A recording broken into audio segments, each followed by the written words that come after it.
Alright, let's try this again. I'm trying to get things organized here. If you are interested in getting into electric unicycles, which a lot of people think about it, but a lot of people blow it off. They're awesome. First off, it's like rollerblading, except you got full brakes. All you do is lean back and it stops. It's power brakes. Another thing is you go as fast as you want to go. Uphill, downhill, doesn't matter. If you're going uphill, you just lean forward a little more and it torques you right up the hill. You want to go downhill, you lean back a little bit more and it slows you down on the way back. It'll slow you all the way down to a stop. If you're on a 45-degree incline, it'll stop you right there. So you got a lot more control than you do with rollerblades or a surfboard. Not a surfboard, a skateboard or whatever else. Anyway, they're pretty cool.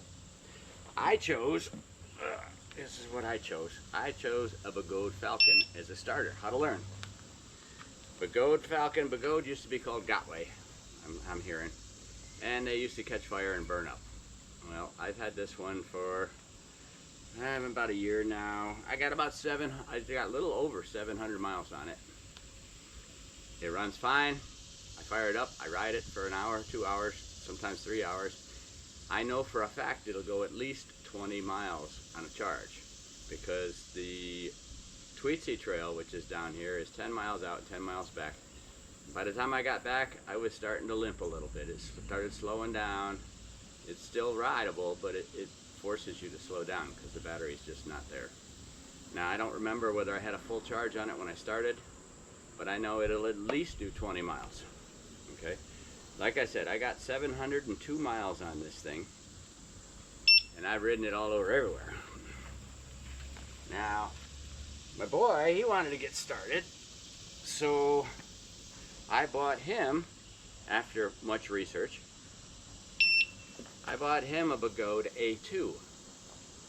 One of the reasons I bought him an A2 is, if you look, the pedals are a lot lower to the ground, and it's a little bit taller than my Falcon. The pedals being lower to the ground make it more stable. It's easier to keep your balance. At least that's the theory, and it seems to work. He tried to learn on my Falcon, he couldn't do it. So I put him on this A2 when we got it, and within 3 days he picked it up. So now he rides probably better than I do. The only problem with the A2 is only good for up to 200 pounds. They say over 200 pounds you shouldn't be riding it. I don't know, maybe because you're going to bend the axle or whatever. But I've met guys up at the fly-in, up at the Moonshiners fly-in. There was a guy riding this thing, and he said he was about 230, I think he said. And he's got his own A2. He's riding it all over everywhere. Said he's never had a problem. But I limit it to 200, and I'm 207. So the Falcon is good up to 260, is what they say. Now, Begode has had a reputation years ago, literally years ago. Oh yeah, before I get off the Falcon or the A2. A2 doesn't come with a trolley handle. What a trolley handle is something that you can walk it around. Like if you come to a place where you don't want to ride it, like slippery mud or whatever, you can pull up the handle and just walk it like you're walking your dog. That is a got to have. Why Begode never put a trolley handle on the A2, I have no idea. Okay, you have to have one. But there are aftermarkets, which I bought, just like a suitcase deal. Folds up, goes out of the way, and you never even know it's there. Okay, trolley handle. Gotta have a trolley handle. Okay, the A2's got a charge port right here on top. They say the A2 is completely waterproof. And I've seen videos of people riding them on the beach in the surf, completely submerged. And they don't seem to matter. With all this voltage, I don't think I'd want to ride it in the lake or the river. And besides, you're going to rust up parts and your axles are going to rust and all this other stuff. But they say it won't short out. They're completely waterproof. I don't test that theory. I believe them, but I don't test that theory. So, you want to get into electric unicycles. Okay. What I would compare electric unicycles to is snow skiing. That's the closest thing that I can think of that electric unicycles are. They're like a pair of snow skis, except they'll go uphill instead of just down the hill. because you're standing, you're facing front, your feet are parallel, and you lean, depending on which way. And basically, snow skis, what you're doing is you're leaning and you're carving. Okay, I'm not the greatest snow skier, but I've done some of it. So you lean to turn. Electric unicycles are the same. They balance from front to rear with the motherboard. The motherboard balances it for you. And you can set up all kinds of limits. You can set up how fast it'll go. You can set up how fast it'll go before it tilts back. One of the big worries about electric unicycles is that they have a tendency to shut off if you push them too hard. Well, but these two both have a beeper. I mean a really loud beep that you can set at any speed you want. I set his to, I think I set his to 15 or 16 miles an hour, and I set mine at 20. So if you're cruising, and it's really easy to get having fun, and you lean forward a little bit, and you go faster, and the wheel goes beep, beep, beep, beep, beep. That's a warning. Don't ignore it, okay? And then if you ignore it and you go even faster, the wheel will tilt you back. It will actually slow you down. It's saying, hey buddy, you're screwing up. I'm gonna dump you on your face. So it'll actually tilt back and slow you down. If you're tilting back, you're right on the very edge of eating dirt. Trust me, there's a million accidents on the deal, because the guys, they lean way forward and they start screaming. Well, their current draw from the batteries to the motherboard or to the motor, the current draw is too much and the wheel can't keep up with it. Which is one of the reasons you buy one with a bigger battery pack that helps on that. It gives you a little bit more headroom. Okay, I've been riding this thing for, I don't know, 8 months or a year, I guess. I forget how long I've been riding it for a while though. Testing it out. I tried to teach my boy, my 6-year-old, how to ride my Falcon, and he couldn't pick it up. We tried and we tried and we tried and we tried, and he just wasn't there yet. So for Christmas, I got him A2. 3 times we went to the park. On the 3rd time, about a half an hour or an hour each time. On the 3rd time, he was riding around like he'd been doing it his whole life. It's like a bicycle. Once your muscles figure out what they're supposed to do, then it becomes a no-brainer. Okay. The Falcon is not waterproof. The Falcon is, I don't know what they call it, IPX6 or whatever. You can ride it in the rain, they say, but don't submerge it. Okay, I don't do that. I don't ride in the rain because rain makes things slippery, and rain puts snot on the roads, which leads me to my next point.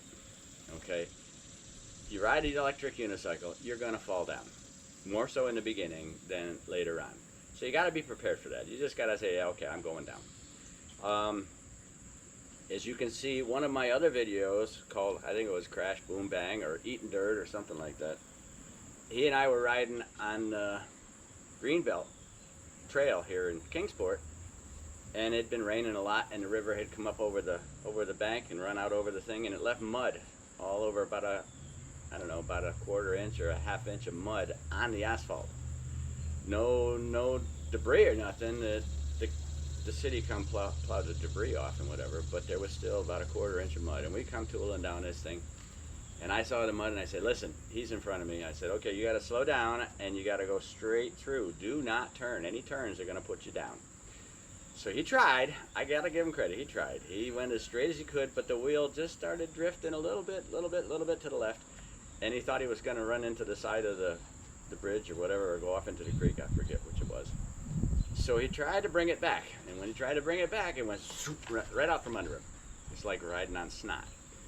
So fortunately, what he did was he kicked off his wheel, which is one of the things you're going to want to do if you go down. You want to get away from the wheel, because you don't want to land on your back on the wheel, or you don't want the wheel to land on you.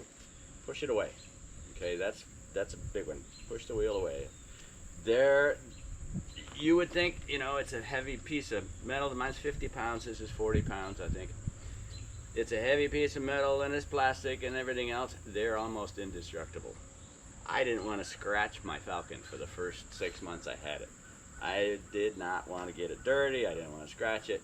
And then I got to the point where, shit, it's supposed to be fun. I've dumped this one, and he's dumped his probably 20, 30 times. And they tumble. and you pick them up and there's a little scuff in the thing, or there's a, you know, they've both been dumped a bunch of times and they still work like they're brand new. I gotta say, Begode, I love these wheels. Okay, now you're gonna probably thinking, okay, well, should I get a little wheel like these two, or should I get one of the monster, either King Song or a Begode Max or a InMotion V27, I don't know, I think they're up to V13 or V14s, $4,000 worth of wheel. That'll do 70 miles an hour, 60, 50, some of them do up to 100 miles an hour almost. And I think that's, unless you're gonna be racing, I think that's a waste of money. I learned a long time ago, you don't want to go any faster than you're willing to fall down. And you will fall down. I don't care who makes the wheel, I don't care whatever. Sooner or later, you're going down. Okay? Which leads me to my next point. You need gear. You need gear. Especially if you're an old fart like me. The very first thing you're going to need, I talked about this before a little bit, the very first thing you need is a helmet. Okay? And don't be an idiot and buy a bicycle helmet. They are worthless. Especially when you land on your face. There is no chin protection, there's no nose protection, there is no protection whatsoever. Go to Walmart if you want to and buy a $50, $60, this one was on sale, 55 bucks. But it's got a mouth guard. And you're not going to hit your face. Trust me. I went down with a Harley helmet on and it boogered my whole face shield up. So I know I landed on my face. And without the chin guard, I'd needed some plastic surgery. So that's the very most important thing. Get a helmet, full face helmet. Not a half helmet, not a 3/4 helmet, not a 1/4 helmet, not one of those little plastic beanies that do absolutely nothing. Because if you go down, you're going to hit the back of your head. You're going to land on your back, and your head's going to slam, it's going to whiplash into the ground. You need a helmet. With a helmet, you're 99.9% safe. You're going to get up and say, wow, that wasn't fun. Okay, another piece of gear, being as we're on gear, let's talk about knee pads. Okay, these here that I'm wearing, these are Leah. Nobody pays me nothing. I buy this stuff with my own money. These are expensive. I had another set of knee pads, a cheap set off of Amazon, and they worked okay. They kept me from getting scuffed up or whatever, but there wasn't much support for my knees. And after we went down this last time, I decided we needed some better gear. So I bought these off of Amazon. You can go right to Leah and buy them. I bought them off of Amazon. And the nice thing about these is they're hinged. So they bend with your knee, which is way awesome. It gives you more maneuverability, and after you've worn them for 10-15 minutes, you don't even know they're there. Okay, and I will tell you a little trick I saw that works. It's not mine, it works though. You hook the top strap, it just uses buckles. It doesn't use Velcro that wears out after a couple of months. It just hooks in and locks, okay?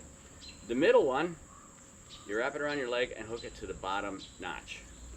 The bottom one, you wrap it around your leg and hook it to the upper notch. So the bottom two are crisscrossed in the back of your calf. I don't know why it works, but it helps a lot for your knee pads sliding down your leg. Okay, without them crossed, these don't do it as bad as the cheap ones, but they're going to slide a little bit. And pretty soon you're going to find that your kneecap is up here and not down here where it's supposed to be. So if you cross the bottom two, I don't know why it helps, but it does. It helps immensely. It keeps your knee pads up where they belong. Everything I'm going to talk about today they're all sized small. Whether they were made for small Asian people, Chinese people, or whatever, I don't know. But they're all sized small. So you measure your leg, you get the circumference of your thigh and the circumference of your calf and all that other stuff. See where it says, okay, you need an extra large. Go one size bigger. Go XXL instead of extra large. I ordered the ones that were sized to me, and they were too small. I had to send them back. So, knee pads. They are very important, especially if you want to walk in your old age. Cross the bottom two. Okay, it's easy to do. And the straps are adjustable. You can lengthen them or shorten them a little bit. But like I said, you want to you want to go up one size. Knee pads, everything, up one size. Elbow pads, they are a necessity. Because when you go down, the first thing that hits is either your hands or your elbows. Almost guaranteed, you're going to bounce on your elbows. If you don't have elbow pads, you're going to booger up your elbows really bad. That's not good. These here, you see the dents and stuff in them. I've gone down and I've hit both elbows. They're dinged up, but they still work. These were cheap Amazon elbow pads that came with my other knee pads. I think it was like 40 bucks for the knee pads, the elbow pads, because I got them as a set. Liets are a bit more expensive. You buy a pair of Liets, they're about $115 for a pair. But I think they're worth every penny. Don't screw around with your body, especially if you're old, like you get 70 years old like me. The bones are not as tough as they used to be, and you're going to bruise a little bit more, and your skin tears a little easier. You're not as, you don't bounce quite as well.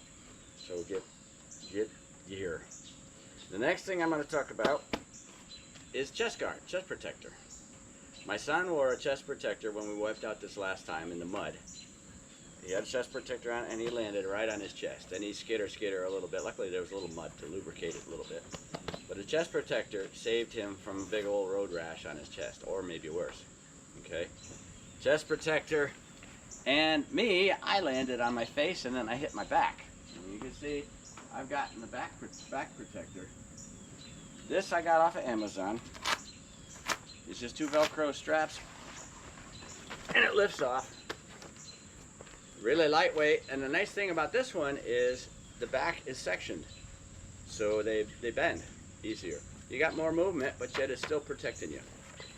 The reason I say a back protector is because when we were riding, I had a backpack on. I didn't have a back protector, but I had a backpack, real nice North Face backpack.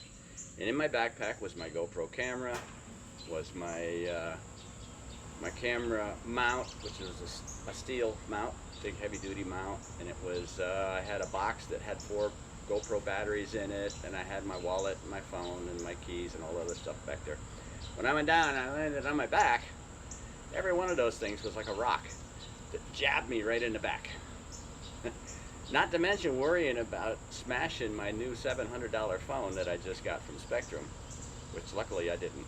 But I was scared to death. I smashed it because I landed right flat on my back. Luckily, I landed toward my lower back. But anyway, if I'd have had a back protector on and not a backpack, I'd have been fine. I mean, I still was fine. It wasn't that bad. But the idea came to me that you need a little bit more padding, especially as you get older, or for young kids or whatever. So I had an old Eastport, or it's not old, it's fairly new, but it's pretty cheap. $15, $20 backpack from Eastport. So I decided, okay, there was an old wrestling mat in the garage. So I cut up the foam for this wrestling mat. Looks like a tombstone, but to the size of the backpack. I slide it in there, it fits nice and snug. Now, if I'm wearing this backpack and I go down on my back, I got 2 inches of padding underneath me. It's like going down on a wrestling mat. You're not gonna trash yourself too bad. Now I'm doing a lot of talking about trashing and knees and backs and full face helmets and all this other stuff. But it's not really that bad. It isn't. You're gonna wipe out, probably in the first month or 2, you're gonna wipe out pretty regularly. Which is why backpack. That goes on over my back protection. Okay? I don't carry anything in that backpack. Anything that can stab me or poke me or whatever if I fall down on it. And not anything that's gonna break. Okay, another thing you're gonna need. You're gonna need a pair of wrist guards.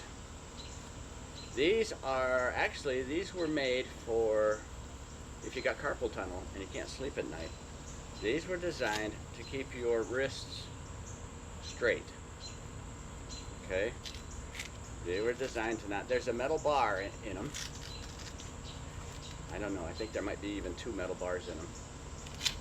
You put them on, your thumb sticks out. and your wrist doesn't bend very much. It supports your wrist in case you go down on your hand or whatever.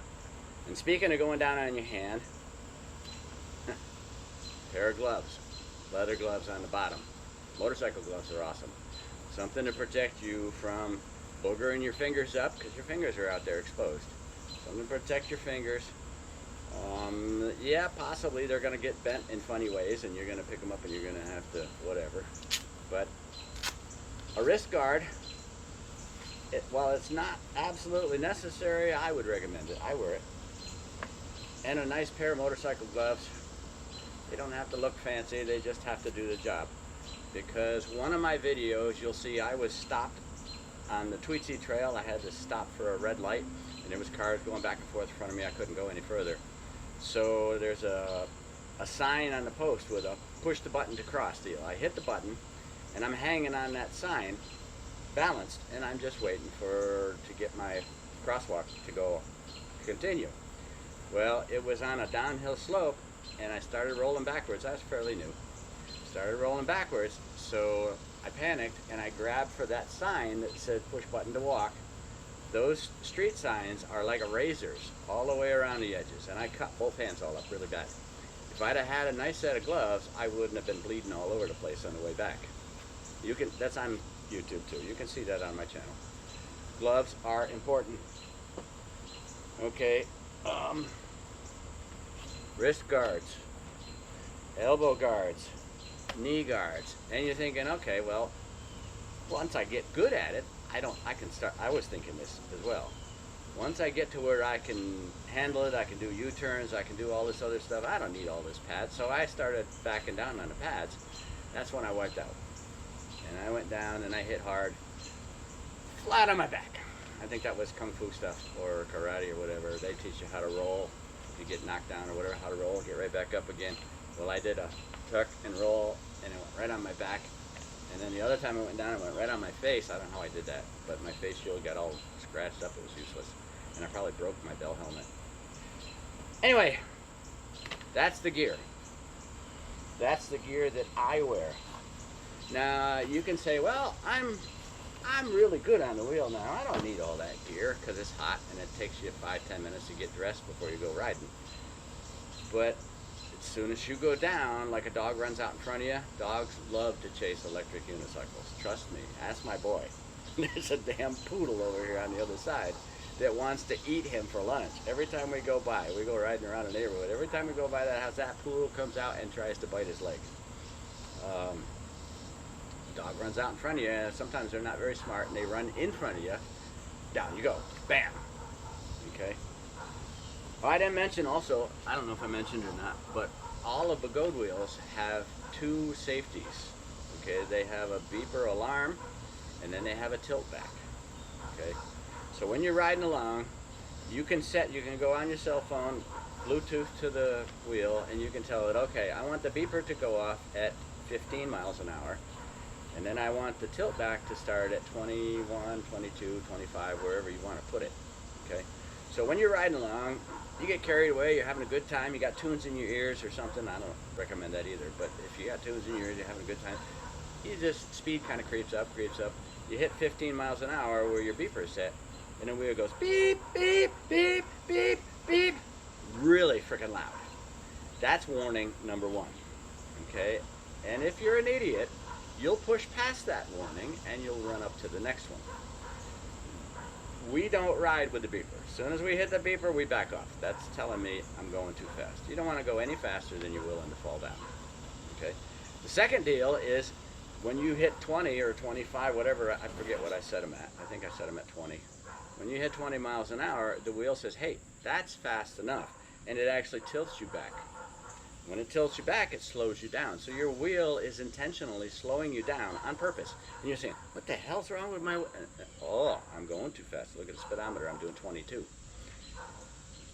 The second one is your last warning. If you go beyond that tilt back, that means either the motor's drawing too much current from the batteries and the batteries can't keep up, or your motherboard can't process it fast enough, or whatever, but that tilt back is telling you, you're going too fast and I'm going to throw you on your face, okay? I've never gotten to that point. He's had tilt back because somehow one of the settings in his wheel set the tilt back at 2 miles an hour. So when he got on the wheel, we were up at the air show, Moonshiners. So he got on the wheel and started riding, and instantly he's up at like 5 miles an hour, and the wheel's fighting him the whole way. It's tilting back, it's tilting back, it's tilting back. So I went into the settings and I looked, and somehow the tilt back had gotten set to 2 miles an hour or 3 miles an hour. It should be at like 20. Both wheels will do at least 20. I mean, his wheel's probably just as fast as mine, even though it's smaller and a smaller motor. But he's also 49 pounds, and I'm 207, honestly, naked in the morning after no dinner. So, yeah, they're pretty safe if you listen, if you pay attention. Okay, the Falcon, or the A2, which is his wheel, I brought it out here, didn't I? This is his A2. It's like 45 pounds, 40 pounds. It's lighter than my Falcon, and it cruises. The only problem with the A2 is it's limited to 200 pounds, which I'm over that. Now, we met a guy up at the air show who said he was like 230 or 240, and he was riding an A2. He said, I've been riding it for years. I've never had a problem with it. So I don't know if the extra weight flexes the axle inside or what it's doing, or maybe it's too much strain on the batteries. I don't know, because I know my batteries go down a little way quicker than his, because mine's hauling all that extra weight around. So I get about, well, I went on the Tweetsy Trail not too long after I bought it, and I don't remember whether I had a full charge or I was down a little bit, but I did 10 miles out, 10 miles back, and on mile number 11 it started slowing down, telling me, hey, you're running out of battery, get to a vehicle. You're not going to last much longer. So I slowed it down, and I limped for probably another half a mile past that, and then I packed it up and put it away. When I turned it back on, it wouldn't go at all. Brought it back home, plugged it in. Within, I would say, an hour and a half, it was full charge again. That's another thing about these things. They charge really fast. You go out and ride for a couple hours, and you come back, you plug them in, within 45 minutes, they're both up full charge. They're very similar wheels, exact same tire. He's got the street tire, and I got the semi-trials, the knobby tire, semi-knobby. They're awesome. Pagode used to have a reputation years ago about just sitting in the trunk of your car or in your basement or whatever and just spontaneously bursting into flames. Pagode has made some changes, and years ago they stopped doing that. But that's what people remember, because Pagode was one of the first ones to develop these things.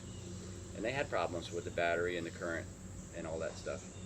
And if you don't take care of it, if you don't keep it out of the water and all this other stuff, or you charge it where you shouldn't be charging, or you let it ride around in the trunk of your car where it's 200 degrees in the summer, that's not good for your motherboard, not good for the other stuff.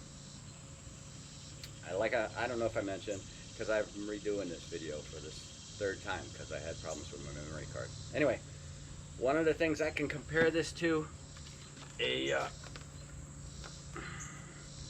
what's an electric unicycle like when you're riding it? This is for people that have never ridden one. Well, your feet are parallel. You're facing forward. It's not like a skateboard. You don't go sideways, you go forward. So the closest thing I can compare it to is snow skiing. And I've done some snow skiing. I grew up in upstate New York, so we used to ski down the hill in the backyard and do some other stuff. Snow skiing, what you're doing is you're just like this, and you lean to the right, and it carves into the snow and turns you to the right. You lean to the left. This is kind of the same thing. Steering is just a little bit different, but it's very, very, see, indestructible. Very, very similar. Okay, and that's another thing. When I first bought these things,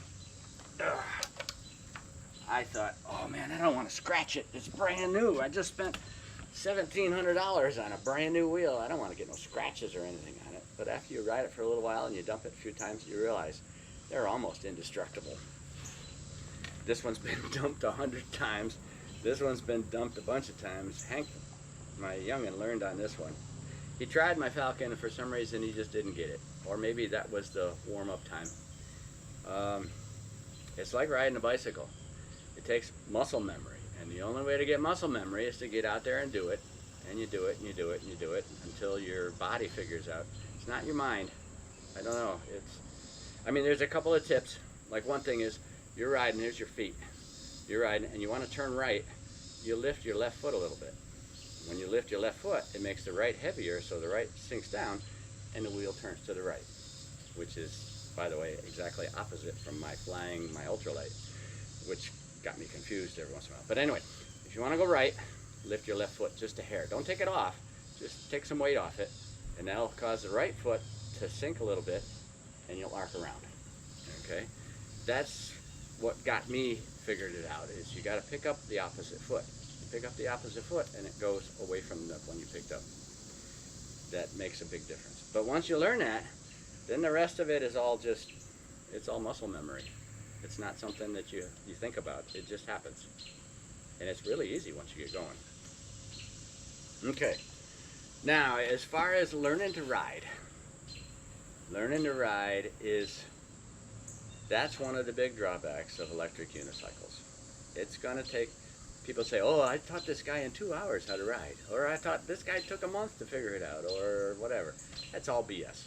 Everybody's going to take a different amount of time to learn how to ride an electric unicycle.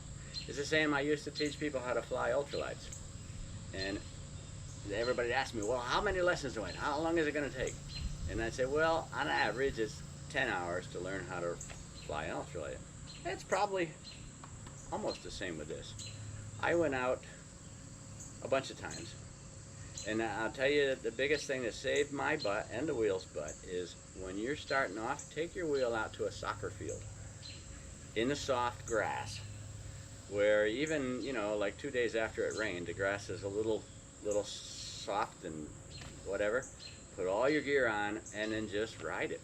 Find out, like a soccer field is cool because it's got these goalposts, and you can hang on the goalposts and you can get up on the wheel and just kind of push off, and you're going to wobble, wobble, take your time, wobble, wobble, wobble, crash, back to the goalpost, stand up on the wheel, push off, and wobble, wobble, wobble, crash, wobble, wobble, wobble, crash.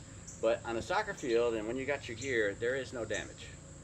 Okay, the grass is soft and mushy, it doesn't hurt. I fell down probably 5 or 10 times, probably 10 times, learning to figure it out. And once you figure it out, then stay on the soccer field for another, I don't know, maybe a couple weeks or a month. Because even though you figure out how to ride it, it's going to take a little bit longer to get dialed in. Like my boy, it took him, he figured it out on the 3rd time out. Of course, he'd had a little bit of practice on my Falcon. But he figured it out on the 3rd time out, and he was riding all over the soccer field having a great time. That's fine and dandy. But there, like I said, there are times I put him on the road after about a month in the soccer field, and we're going down the road, and we wiped out that one time on the trail.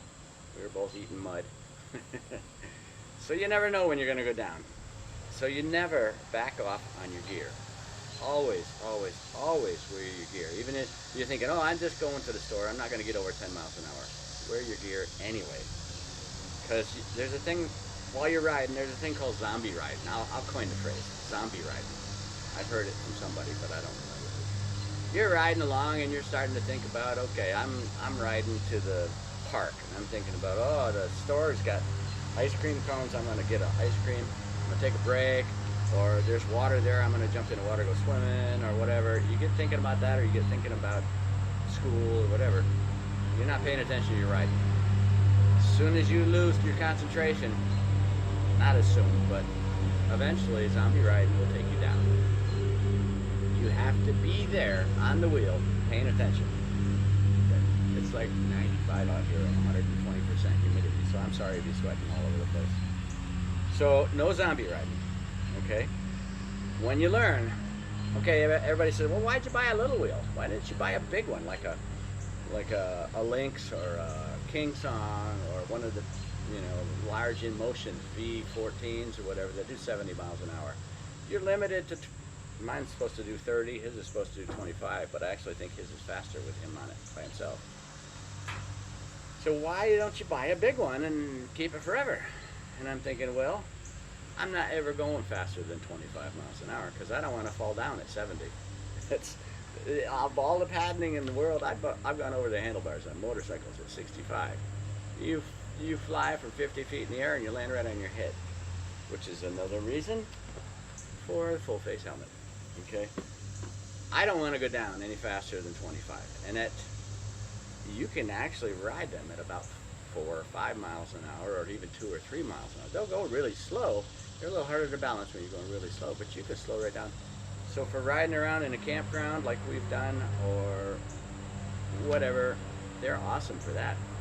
We normally run about 13, 14, 15 miles an hour, him and I both. Usually one of us will take the lead and the other one will follow behind him.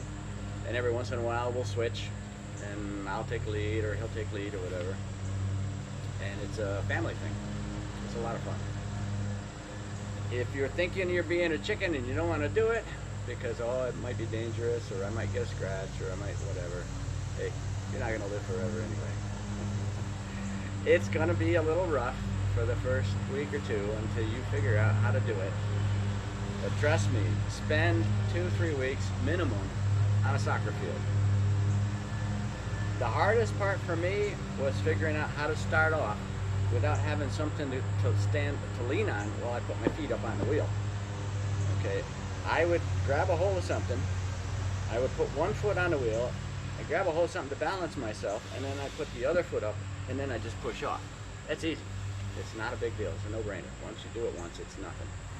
The hard part is pushing off with nothing to lean on. Just taking the wheel out on a flat parking lot or whatever, putting one foot on, and just getting on it. You can do it, but it takes longer to learn. I can do it. I've learned how I do it all the time. But if I got a choice, I'll lean on something. I'm not my pride doesn't go that far. To get on it, I put my left foot on it, and I lean the wheel up against my left leg. In other words, I put weight on it, and it weights down the left pedal, and it puts the wheel up against my left leg. And then I stand up straighter so that I can actually stand on the wheel with one foot. Okay? It's balanced between the foot pad and what's leaning against my knee. Okay? I lean forward, I step up on it, and then away I go. It's not a big deal now. It took me a long time to get that figured out. And you'll figure it out. What else we want to cover? We covered all the safety gear. We covered the wheels. Oh, the wheels. Okay. You can do whatever you want for wheels. I mean, whatever your wallet and whatever your go for it. However big your balls are, you can get Monster, King Song, or a Begode, or there's a bunch of manufacturers. Begode, King Song, In Motion. Anyway, Leaper Kim, I think. I don't know. Anyway, there's a bunch of them. I went with Begode because I saw somebody tear this thing apart right down to the nuts and bolts. And it's put together like a tank.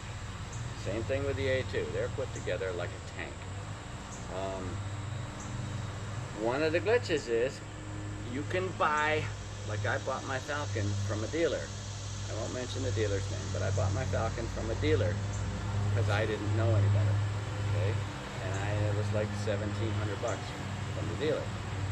Well, when it come to looking for one for my boy, I started looking around and I found Begode's website, or China. Begode has a huge warehouse here in California somewhere. I think it's California or Las Vegas or somewhere. Huge warehouse, and they ship to this warehouse, and then you can buy one directly from Begode. You don't have to go through the dealer at about a $500 or $600 or $800 discount. Okay. Now here's the catch. If you buy from a dealer, everybody says, "Oh, I got dealer support. Something goes wrong, I send it back, or I give it to them, they fix it, or if it really goes wrong, they give me a new one or whatever." You have a dealer warranty and you have dealer support. Well, factory gets you like a month warranty or something like that. It's not a complicated piece of gear. I mean, a couple of wrenches and screwdrivers, and you're right down to the wheel and change your tire. It's not complicated. If you have any mechanical abilities whatsoever, I would say go to the factory and buy one. Now you're going to have to do research on YouTube how to use the app, how to get in there and change your settings, which takes about 10 minutes. You can get in there, and another thing that you can change, which I thought was really cool, when you turn this thing on, the computer balances it. Okay, it sets you can set the angle of your foot pads. I don't know what you want to call them. I used to call them foot pegs or whatever on a motorcycle, but your foot pads, you can set the angle that they sit at and a neutral. Well, I actually tilted mine forward just a little bit. It's called a calibration. You calibrate them forward just a little bit, and that helps tremendously. Number one, your calves don't get so tired, because if your foot is like this, you're straining your calves all the time. If you lean it forward just a little bit, that little bit takes a lot of strain off your calves. And number two, when you go into a corner, the wheel's going to tend to kind of dip into that corner. Well, when I had my pads flat, I'd go into a corner, the wheel would slow down, and then sometimes I'd fall because I got going too slow. Sometimes you got to slow way down for a little corner. So when I lean them forward just a hair, now when I go into a corner, it doesn't slow down. It continues at the same speed, and I pull out of the turn, cruising along just fine. So other guys have gotten on my wheel, and they said, hey, this thing leans forward. That feels really weird. Well, yeah, it's for a reason. The more I lean, well, not a lot, but it does a little bit. That helps in the turns, and I don't know, it just seems more comfortable for me. Instead of having my, like, standing flat on the ground, if I have my feet down just a little bit so they're not, maybe it's just user preference. So, you can buy them from a dealer, which if you're not mechanically inclined, I would recommend that 100%. So for me, I'm 2,500 miles away from the nearest dealer. First one I bought through a dealer, and I paid $1,700. Okay, the next one, this one here, I bought through, well, then I found a website, and there's about a $600 markup on my wheel. Okay, so I have dealer support on this one, which I've never used. This one I have no dealer support. So if I have a problem, either I fix it myself, or I pay somebody to fix it, or whatever. But I'm still 2,500 miles away from the nearest dealer. So I don't know how much support you're going to get out of the dealer. So I don't know. It's a choice. If you don't want to work on it, then buy from a dealer, pay the extra money, peace of mind. Not me. I'll buy straight from Begode now. And they say, okay, well, why did you buy a Begode? Why did you buy a King Song or buy a whatever? I bought from Begode because these two wheels, I believe, were the easiest to learn on. And that's what I was going to do. I was going to learn on it. The Falcon's a little harder to learn on, but it's still, compared to a big wheel, it's not hard at all. The A2, if you're a beginner or you got a kid or somebody, put them on an A2. It's almost foolproof. Like I said, I put my son on this thing 3 times and he had it dialed down. The A2 is balanced, really nice. It's just a great little wheel. And it'll go just as far on a charge as my Falcon will, even though it's got a smaller battery pack and a smaller motor. And it'll go almost as fast. Like we could really run along 20 miles an hour, both of us. It's not a problem. They're almost identical, it's just this one carries more weight. His won't carry as much weight. So what else can we talk about? We can talk about the backpack pad. You land on this, like I said, it's like landing on a wrestling mat, which you basically you are. My back pad, my back protection and whatever, I bought this off of Amazon. I think it was 40 bucks or 42 bucks. But it's worth it. It's gonna help in the long run. And like I've said, I'm getting a little redundant here, but like I've said many times, you get to where you can handle the wheel and then you can ride it around all over the place. It's a no-brainer. And then you start thinking, well, I'm not going to fall down. I don't need the pads anymore. So you start dropping pads, and then eventually you forget your helmet. I see guys all the time wearing no helmet. It's not on these, but on the one wheels. Like up at the air show, Moonshiners, nobody wears a helmet. Nobody wears knee pads. Nobody wears an elbow pad. And my boy and I, we get suited up and we go riding all around through the rest of them, and I can see they're all looking at us like, what's wrong with these idiots? Well, we've fallen down hard enough that we choose not to do it again. We chose to be able to get up and walk away without even a, you know, it's up to you. But I will wear pads and he will wear pads as long as I got control over him.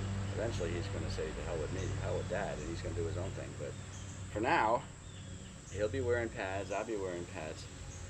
Leah, knee pads. Best thing I bought in a long time. Chest protector, back protector. And don't wear a backpack with your phone and all that other stuff on it, because when you land on your back, if it's your phone, the phone's going to get smashed.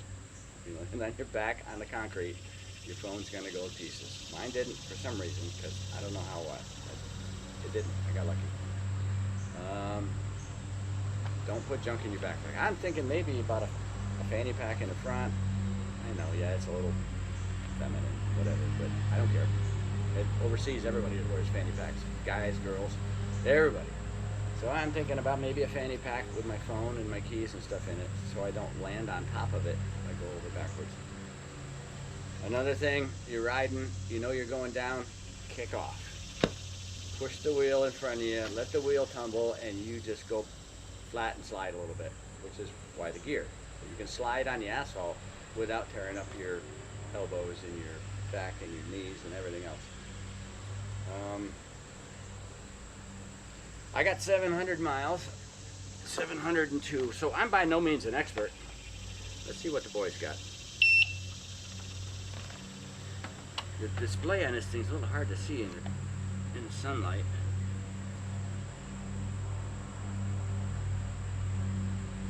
And that's one of the things I don't like about the A2.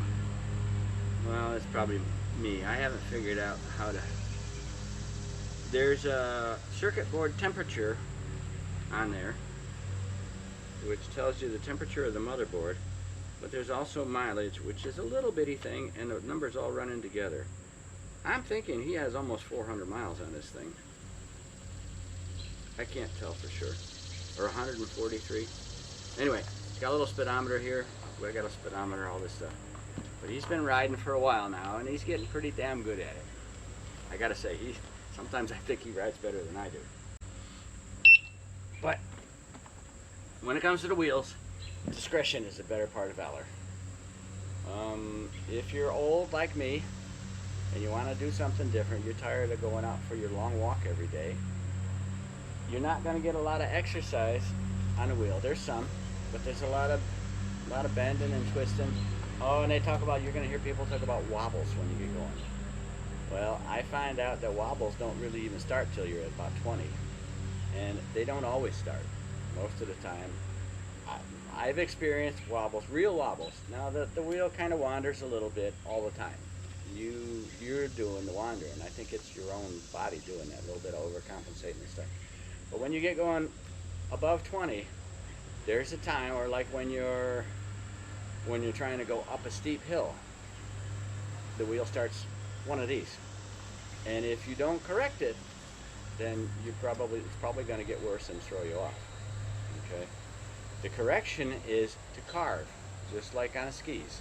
You carve a little bit, and the wobble goes away immediately. So I don't really even think about the wobbles. I've never had the wobbles throw me down. But then again, I don't go that fast. I'm not doing 60 miles an hour down the freeway.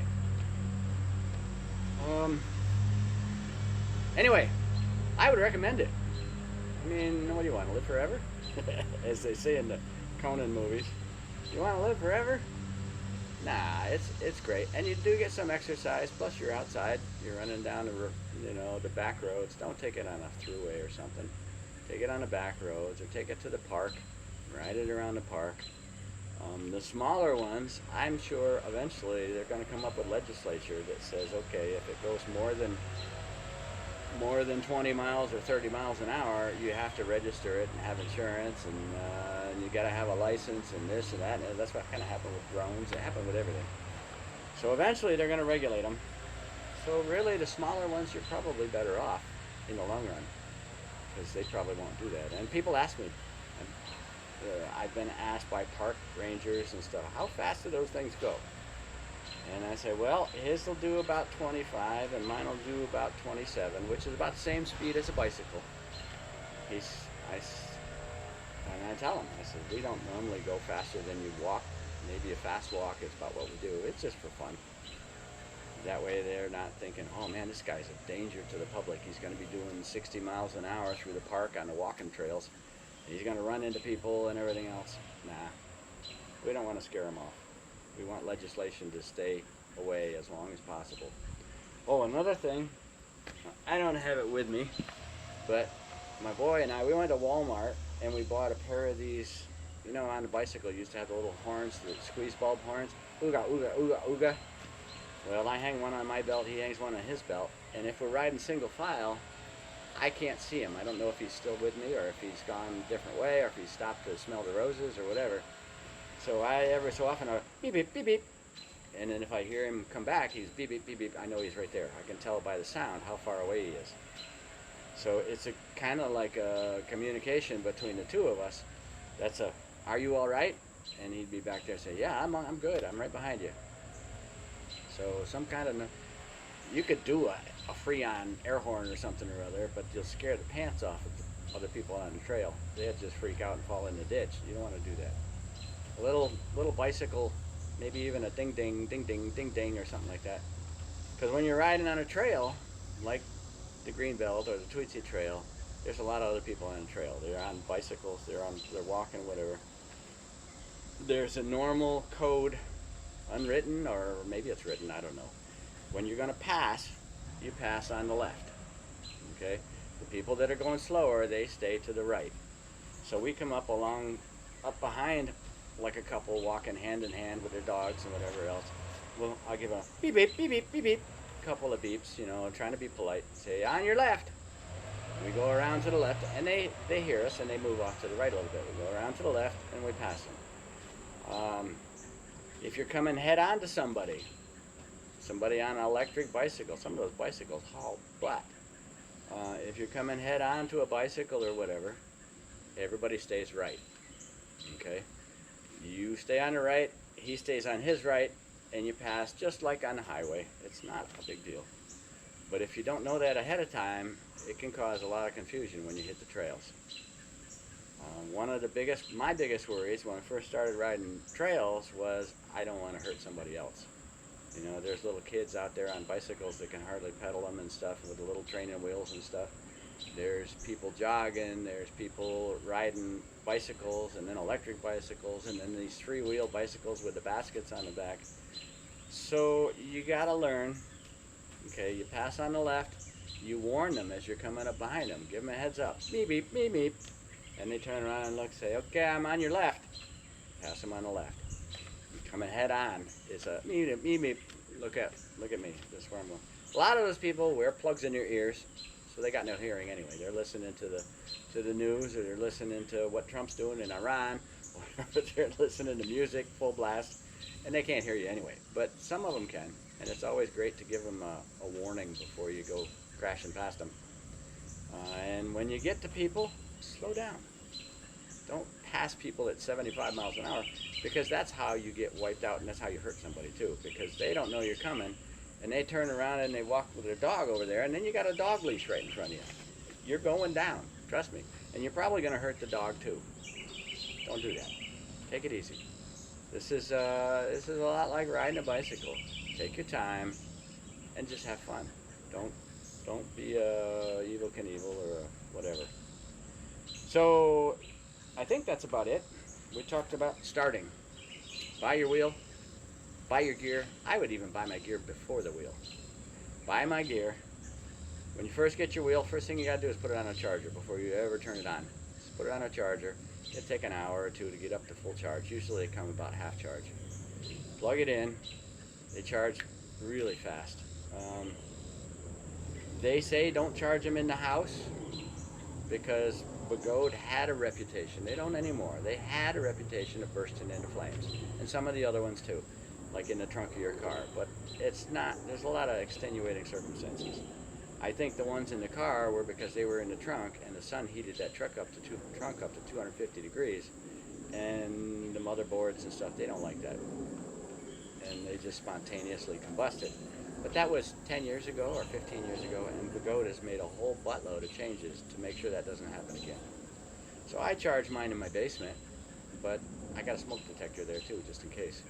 Because when they go up in flames, see some of the videos, they just melt down. They just sparks and shit everywhere. It's pretty ugly. But like I said, 700 miles and 150 miles or whatever he's got. I can't read that right now on my glasses.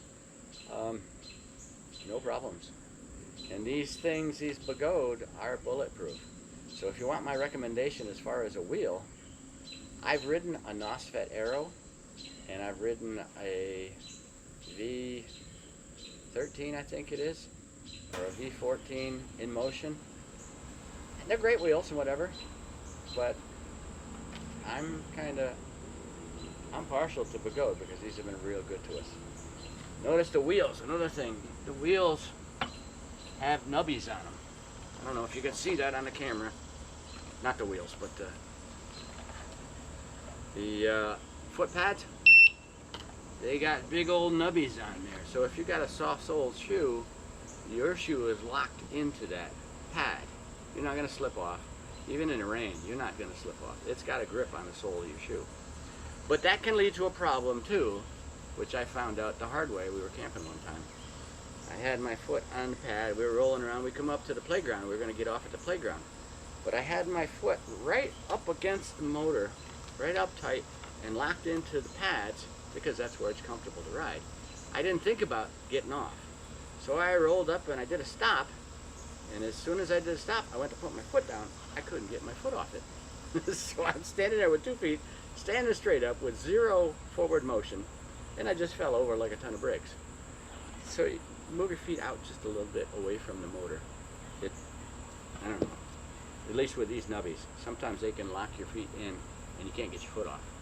That's not a good place to be. Headlights.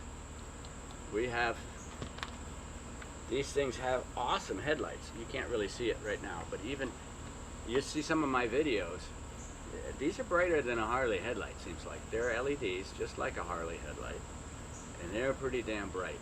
We came down the runway up at the airport not too long, well, last year I guess it was.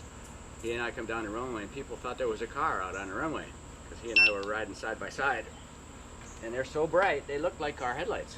They're really, really bright. But I'll caution you, you turn on the headlight, your battery goes down by at least a quarter. Instead of getting 20 miles out of your battery, you're only going to get 15. At least on the Falcon, that's the way it seems. I turn on my headlight, it draws a lot of juice, it seems. So we did a night ride at this last Moonshiners. We went out with a whole bunch of guys on one wheels and electric bicycles and everything was electric. And we were cruising, and there was about 3 or 4 other guys on electric unicycles. But everybody else was on these one wheel stand sideways kind of things, which look cool, but they don't have the ground clearance of a unicycle. And I don't know, I like to have ground clearance because sometimes you go off and you go up dirt trails or you go whatever, and one wheel doesn't have the climb ability. You can't climb a steep angle because the nose is going to dig in, or you can't go down a steep angle because the butt is going to be dragging and you can't do your leaning. Like electric unicycle's not like that. You can lean anywhere and do it. Yeah, I like a unicycle much better than a one wheel, and people wipe out on one wheels too all the time. I've seen all kinds of people with big old gashes in their elbows and stuff because they thought they didn't need their pads anymore. I will always wear my pads. As long as I'm on a wheel, I'm wearing pads. Even if I'm only going down to the ice cream truck and back, I put my pads on. It's a few minutes, but it's going to save you a lot of aches and pains, trust me. Because shit happens.